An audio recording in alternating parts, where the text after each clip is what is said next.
Y ahora se habla de algunos índices, tanto el índice escalón como el gradual, ¿no? Son, digamos, condiciones que puede presentar la fibra en las cuales se expresa una forma de trabajo. También tenemos las fibras monomodo, los parámetros estáticos y dinámicos, la atenuación y las ventajas en el trabajo y la dispersión temporal. ¿Okay? Esta diapositiva que compartimos con un profesor que se llama el profesor Jaime Cupaya, él trabajó muchos años en Telefónica del Perú haciendo instalación de fibra. Ya, él tiene un video muy interesante que lo hizo para otra universidad, pero está colgado y luego lo voy a compartir en el aula virtual el enlace. De repente ahora vemos algún apartado hoy día sobre ese video.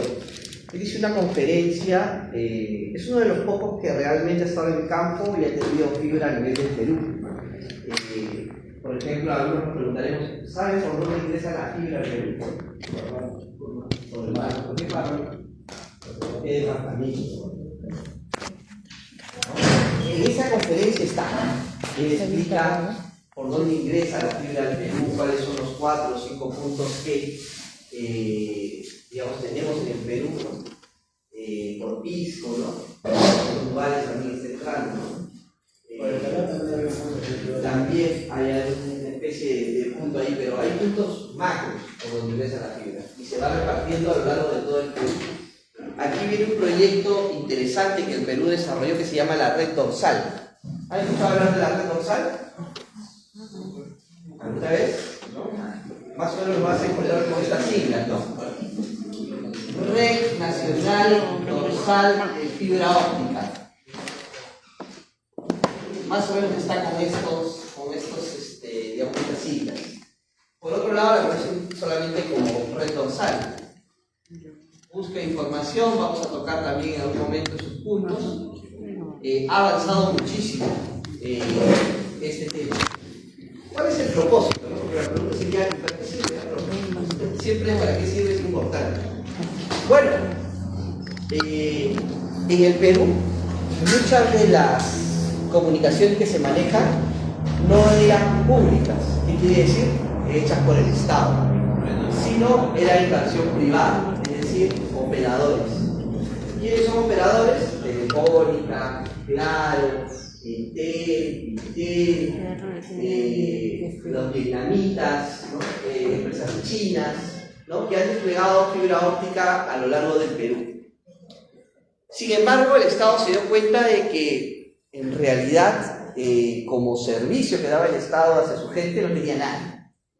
Por ejemplo, ¿ustedes saben a quién pertenece todo lo que viene siendo la parte eléctrica? ¿Y de dónde es Enel? Chileno, ¿no? Es un servicio básico. Tener luz es un servicio básico. Está controlado por Chile. Ustedes saben de dónde obtenemos el agua potable. De Sedapal. ¿A quién le pertenece Sedapal? Al Estado. ¿Cuál es la diferencia? What is the difference entre Sedapal y el BID? ¿Quién me dice? Ya sabemos que uno es del Estado y otro es chileno. La pregunta es, ¿cuál es la diferencia entre estos dos servicios como se brindan a nivel? Uno es privado y otro es público, correcto. Pero ¿cuál es la diferencia que es eso? La eficiencia. Exactamente. ¿No? Nosotros, a nivel privado, a través de Enel, tú vas a cualquier centro poblado y es posible que haya luz de alguna manera. Tú vas a cualquier centro poblado y probablemente no tenga agua, como tú la recibes en tu casa, ¿no? Tienes para bañarte, para tus servicios, ¿no? Tienes toda la cobertura. Eso no se da en todos lados. ¿Y por qué? Porque lamentablemente el Estado no es capaz de poner gente técnica, no bien pagada, para que haga las cosas. Y si la tiene por allí, también hay la corrupción. Entonces, vivimos en un contexto donde muchas veces lo que se le ha dejado al Estado no ha terminado la vida.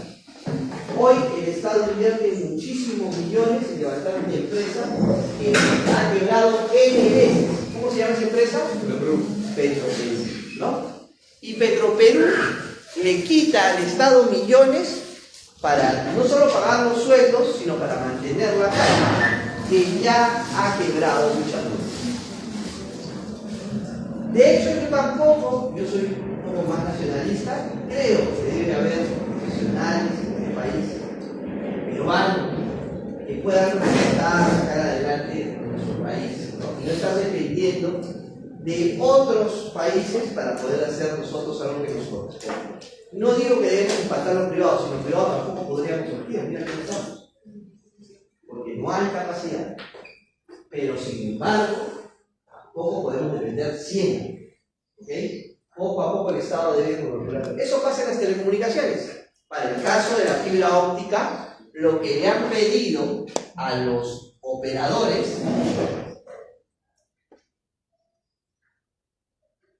es que cada vez que monten un cable de fibra, o pelos de fibra, digamos, de estos pelos de fibra que tiene el operador, deje 1 o 2 pelos de fibra para el Estado. Ese es el contrato, el convenio que se dice. Tú vas a pasar por ahí, ya, 2 de esos pelos quedan para el Estado. El estado actual de muchas de estas fibras está considerado, en algunos casos, no siempre, ya ha mejorado, pero hay mucho. ¿Qué significa dark fiber? Fibra oscura. ¿Qué quiere decir? Que no hay luz, que está apagada. Oye, es como si yo te regalo un carro, te digo, esto es para que tú chambees de aquí en adelante. Y tú agarras y guardas el carro, lo tienes ahí parado, sin hacerle nada, sin arrancarlo, sin probarlo, sin usarlo para hacer algún comercio, nada, simplemente así como se lo pusieron, así se ha quedado. Más se malogra. Esto se va, como dijo la señora, se va a deteriorar. No hay nada que dure 100 años sin mantenimiento. Esa fibra oscura, si no se aprovecha, ¿para qué sirve? Muy sencillo, mis amigos. Sirven para conectar los colegios nacionales, para conectar las comisarías, sirven para los hospitales, sirven todo lo que sea del Estado, incluso podríamos hablar de Smart City. ¿Qué significa? Ciudades inteligentes, con cámaras, con mucho desarrollo. Porque tienes el internet que llega a través de fibra óptica, o sea, gran velocidad. ¿Ok? Pero no, lo tenemos como dark fiber. Esa es la gestión del Estado. Encima te lo regalan o te lo dan y no haces nada por eso. ¿Y dónde? En una corrupción del MTC, del Ministerio de Transporte y Comunicación. ¿Ha mejorado? Sí, pero deberíamos estar mucho mejor en todas las ciudades, no solo en Lima. Porque si no, uno viajaría a provincia y diría, oh, esta ciudad está de lo mejor, y esto, el Internet. ¿Sabes que el Internet o de las telecomunicaciones, en los últimos años, incluso en tiempo de pico, porque el tiempo pico ha sido la pandemia para estas tecnologías digitales, subió el PBI en un 2%, es lo que aportó las telecomunicaciones. O sea, del Producto Bruto Interno, del PBI, de lo que recauda el Estado, 2% fue por las telecomunicaciones. Estás hablando de millones. ¿Por qué? Porque la gente empieza a hacer comercio. Ese movimiento, ese tráfico, se da a causa de que existen redes de telecomunicaciones para hacer todos esos servicios. Para trabajar con lo que les decía la vez pasada, que se llama la banda ancha. La gran cantidad de servicios que se pueden ofrecer con una buena línea de internet.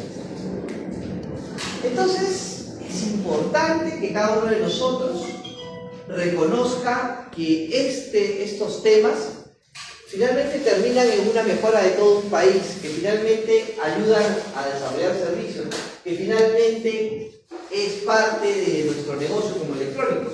El tema está en que hay que entender los conceptos básicos, porque ya les dije, en la vida real, digamos, en campo, sí, de hecho puedes pertenecer a planta externa y colocar fibra, hacer cosas, pero si ya tienes un nivel de jefatura, de supervisión, Cuando tú vayas a un lugar, te van a pedir instalar un sistema. Y lo que tú haces es contratar proveedores. Las empresas ya no compran equipo para quedarse o confiarse. Pero tú no eres el único que es capaz de entender lo que ese proveedor técnicamente ofrece. Para eso te contratan. Entonces tú tienes que tener esa capacidad de diseñar ese proyecto, de estimar todos los costos y de decirle al gerente de que debemos ir con tal empresa para que se realice el proyecto. Se terceriza, entre comillas. Fierro, muy pocas empresas compran fierro. ¿A qué me refiero con fierro? Computadores, cámaras, dispositivos, que tú mismo hagas tu servidor, no es común. Las empresas muy grandes tercerizan todo eso, pero necesitan a alguien que sea el intermedio para conversar la parte técnica. Porque si tú le puedes explicar a un gerente, a un jefe de recursos humanos, el tema técnico de la banda ancha, que le vas a dar, no sé, pues 20 teras de capacidad de un disco, él no lo va a entender. Para eso estás tú. ¿Okay? Entonces, con esa mirada, vamos a observar algunos puntos importantes, ¿no? La fibra se refiere, como hemos dicho, al medio de la tecnología, la luz, cómo se envía a través de impulsos, ¿no? Y esos impulsos son los bits, ¿ok? Bipea, podríamos decir, la luz, ¿no? Y eso está mandando datos, ¿ok? Sabemos que esta fibra va a diferentes longitudes de onda, equivalente a la de la luz, ¿no? Y eso ya lo vimos en el espectro electromagnético que vimos la vez pasada. Esta luz impulsa a lo largo, ¿no?, de una fibra de vidrio o de plástico, ¿no? La fibra óptica es una guía de onda que transporta mucha información, ¿no? A diferencia de los paneles de cobre, ¿no? Que no son inmunes al ruido electromagnético, ¿no? La fibra óptica es inmune al ruido electromagnético. Le pones un motor al costado, no se afecta en la señal. Lo llevas por cable de alta tensión, como normalmente se lleva a veces cuando no hay ductos, se lleva por alta tensión. No pasa nada, porque no se introduce ahí el campo eléctrico, el campo electromagnético, porque esto es luz, ¿ok? Entonces ya hemos dicho que no hay nada que se le compare a la luz. Y vimos la comparación de las toneladas, los kilos, es mucho más liviano. Un carrete de tanto pesa 700 kilos, ¿no? Y un carrete de fibra puede pesar 5 kilos. Hay una diferencia abismal. Y eso implica batería, es decir, una cosa que tú quieras colgar un cablecito allí, ¿no?, que no tiene peso, ¿vale? Y otra cosa es que quieras poner pues un peso grande, ¿no?, y que ese cable se viene abajo. Entonces, alivia un poco el tema de la ferretería, que yo le llamo. La totalidad de las compañías telefónicas de larga distancia transportan su información a través de cables de fibra óptica. Cuando digo la totalidad, todos. ¿Ya? Todos. Entonces, este uso de la fibra es un uso masivo por los operadores. La fibra óptica es un medio físico de comunicación, ¿no? Hebra de vidrio, de silicio fundido, vimos bastante el tema de la fabricación, vieron cómo se hace el dopado, cómo se calienta, se saca la preforma, se reduce a 2000 grados, se saca esa fibra, ¿no?, que primero se colapsa, ¿no? Lo primero es colapsarla, meter un tubo dentro del otro con calor, ¿no? Y ahí nace el núcleo y el revestimiento, ¿no? Eso es lo importante. Cuando ya se te queda claro, ya después vemos cómo eso, ¿no?, se va convirtiendo en fibra como tal. Es una guía de ondas dieléctrica que permite el paso de ondas electromagnéticas luminosas, incluso en recorridos curvilíneos. ¿Qué significa recorridos curvilíneos? Línea curva, o sea, que da la vuelta, ¿no? O sea, yo agarro la fibra y no solamente voy de frente, sino puedo voltear allá, voltear en esa esquina de allá, puedo voltear la fibra, sí, no pasa nada. No pasa nada. Está conformado por dos capas, el núcleo y el revestimiento, ¿no? O algunos lo conocen como el núcleo y el clouding, ¿no? La palabra en inglés es clouding y aquí usan revestimiento en español. Los cuales permiten la propagación de la luz a través de reflexiones sucesivas, ¿no? Que la luz se refleje. Y hemos dicho, ¿no?, que la luz, ¿no?, y aquí está la fibra, ¿cierto? Ahí está el núcleo, aquí está el cloud.